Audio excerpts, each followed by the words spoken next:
Halo, hari ini kita akan mempelajari mata kuliah sintesis bahan obat mengenai topik perlindungan gugus. Di mana perlindungan gugus ini penting dipelajari karena dalam melakukan sintesis kita akan menjumpai di mana kita menginginkan hanya satu gugus saja yang bereaksi sedangkan gugus yang lain tidak. Gugus-gugus ini tentu saja biasanya memiliki reaktivitas yang sama sehingga akan bereaksi pada reaksi yang sama pula. Nah, dengan begitu kita harus melindungi gugus tersebut. Contohnya, apabila kita menjumpai senyawa ini ya, di ujung yang sebelah sini kita akan mendapati bahwa dia memiliki gugus aldehid ya. Aldehid. Sedangkan di ujung yang ini dia punya gugus alkohol.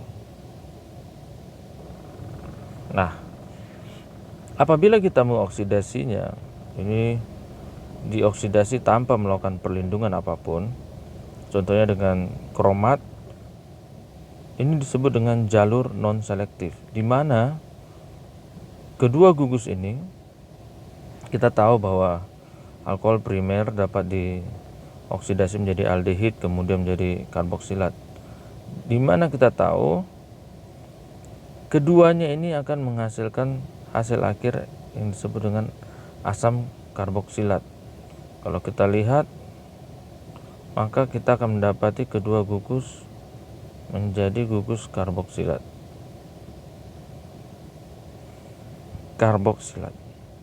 Nah, tentu saja dengan kejadian ini maka kita tidak akan mendapatkan hasil yang seharusnya kita dapatkan.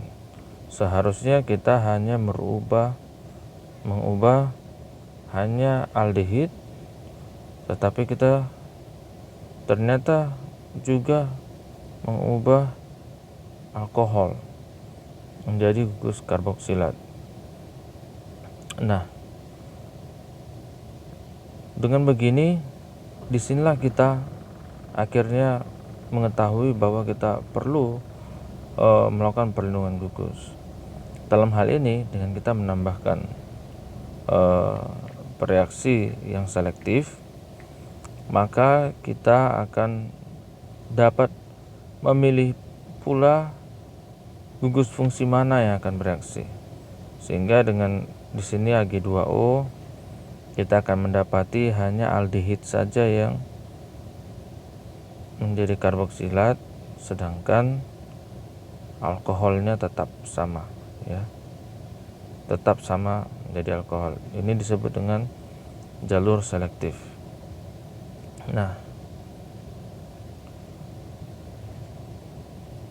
gugus reaksi selektif pada molekul yang memiliki gugus fungsi lebih dari satu itu menjadi penting dan sangat diinginkan ketika kita melakukan sintesis organik yang punya banyak langkah, sehingga terkadang disebut dia merupakan sebuah kebutuhan yang jahat. Karena apa?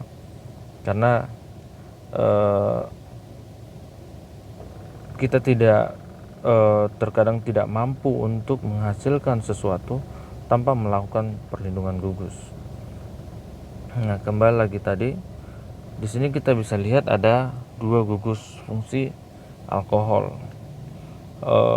Kalau kita mau merubah gugus alkohol sekunder menjadi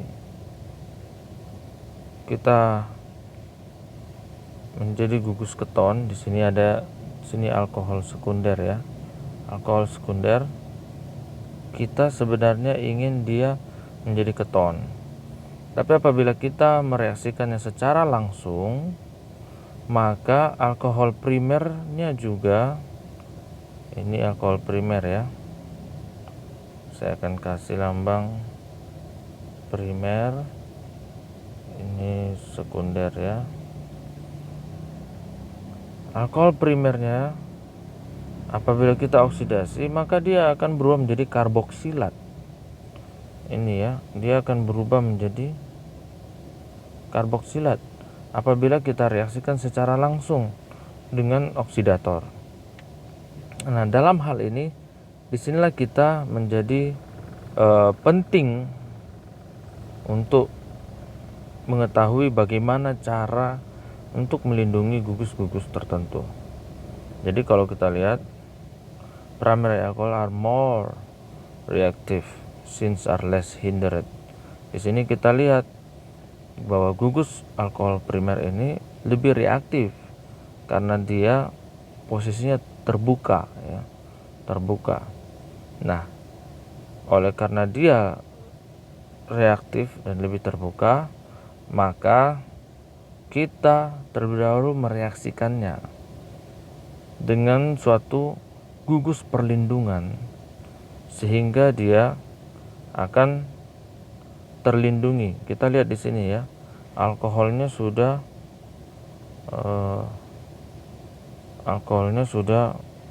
mengalami perubahan bentuk ya. Ini ada OH menjadi OPG. Ini PG ini singkatan dari protecting group ya, gugus perlindungan ya. Jadi hidrogennya itu diganti menjadi gugus perlindungan, jadi OPG ya.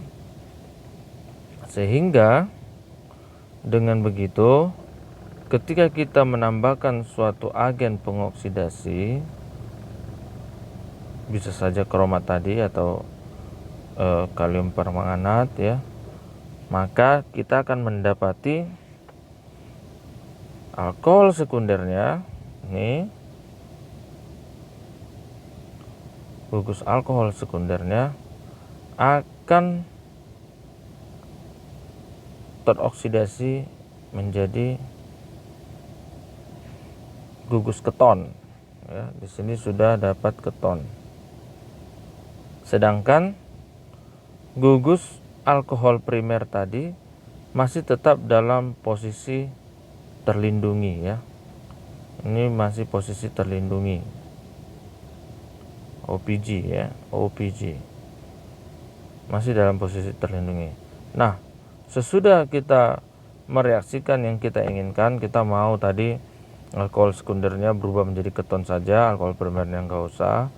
Nah, yang terakhir adalah kita buang lagi gugus perlindungannya sehingga akan terbentuk lagi yang namanya alkohol ya, alkohol primer ini.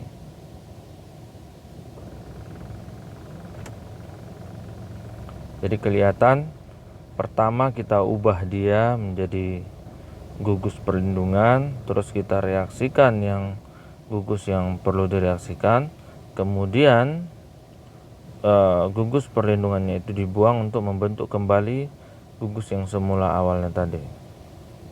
Nah, sebagai catatan bahwa setiap gugus perlindungan protecting group itu berada di dalam sintesis yang multi steps ya, lebih dari satu langkah. Dimana apabila kita membuatnya dalam langkah yang non produktif, itu akan mengurangi hasil akhir dan efisiensi dari sintesis. Karena dari semula kita belajar tentang retrosintesis adalah bagaimana untuk menganalisa sintesis kita yang efisien dan hasilnya maksimal.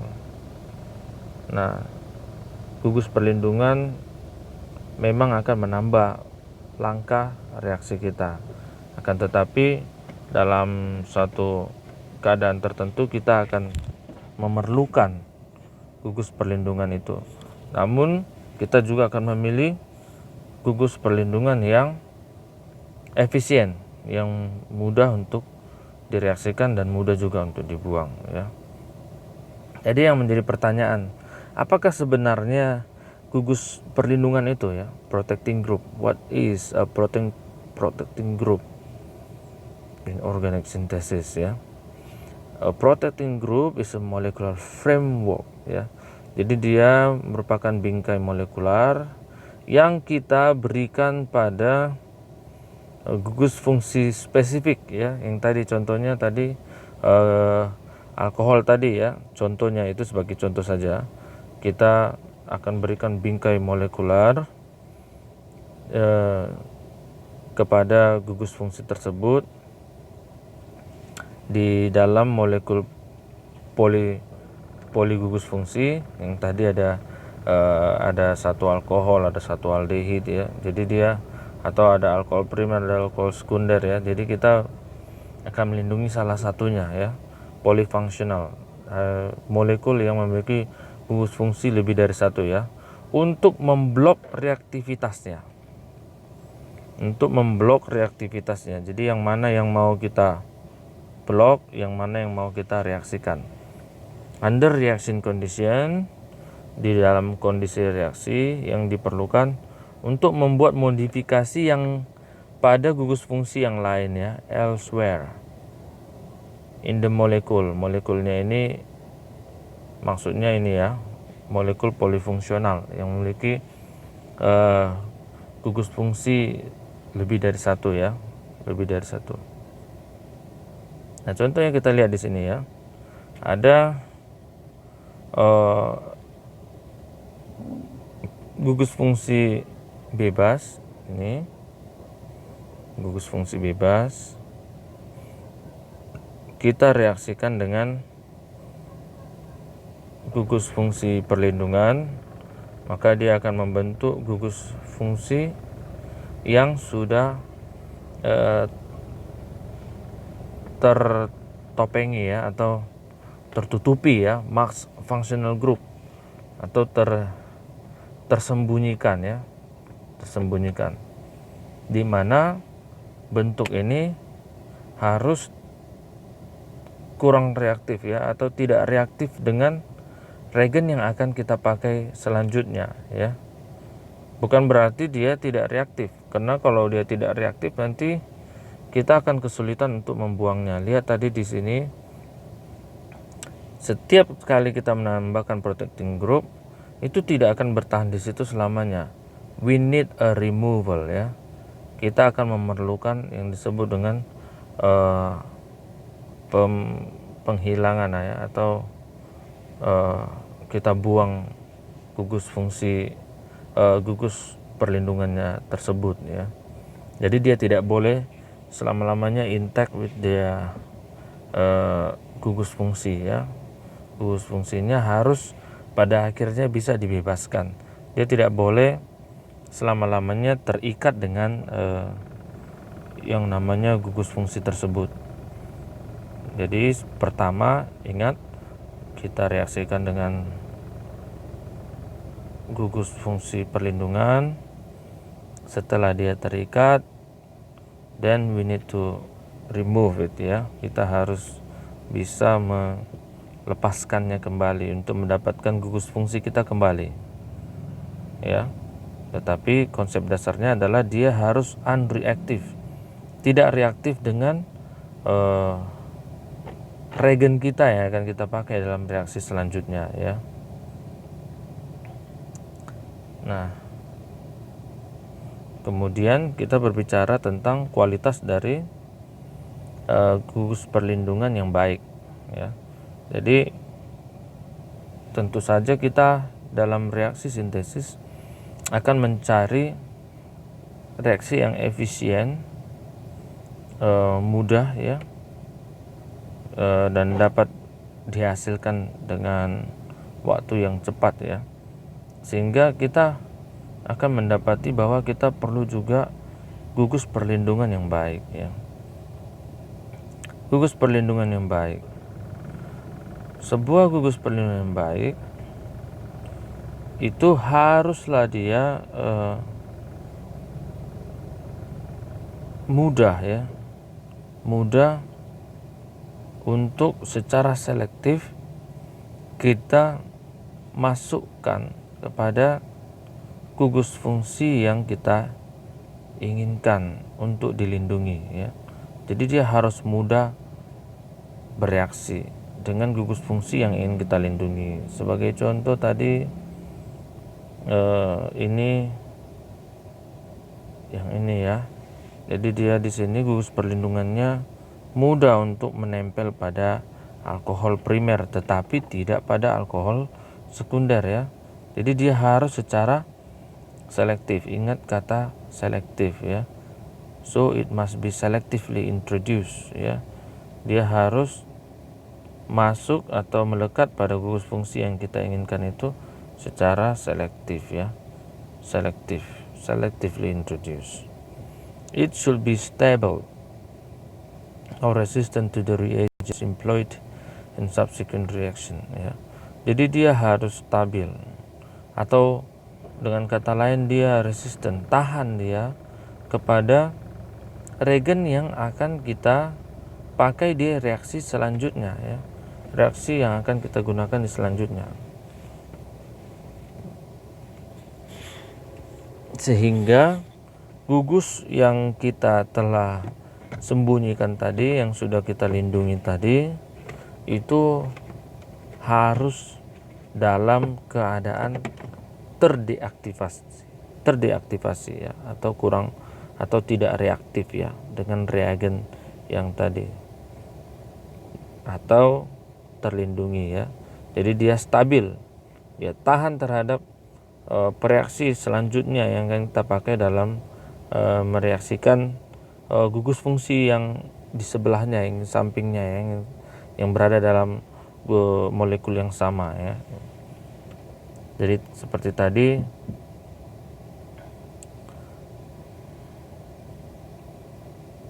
tadi kita lihat bahwa dia di sini ada dua gugus fungsi, dia akan tetap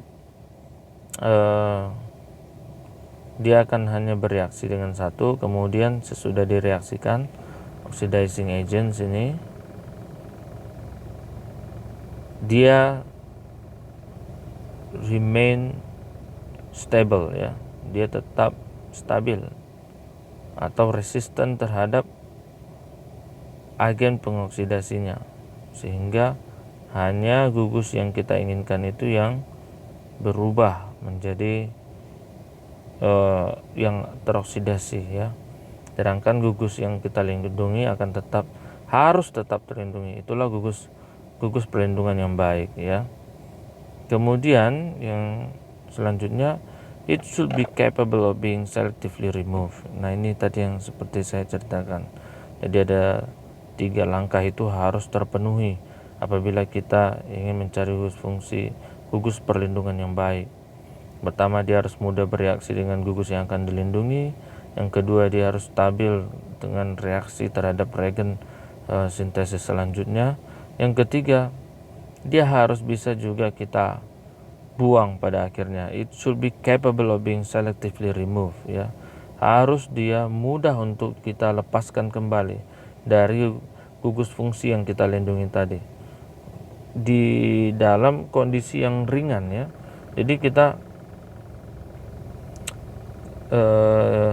kita pada akhirnya harus buang dia, reaksinya harus mudah ya, nggak boleh untuk melepaskannya kita harus naikkan suhu sangat tinggi, atau misalnya kita harus merefluksnya selama berjam-jam ya. Jadi harus under mild condition ya, ketika perlindungannya tidak lagi kita butuhkan ya. Jadi ketika kita membuat obat, kita harus buang gugus perlindungannya karena obatnya tidak menjadi obat dalam bentuk terlindungi. Dia akan menjadi obat yang kita inginkan ketika proteksinya atau perlindungannya itu sudah kita buang ya.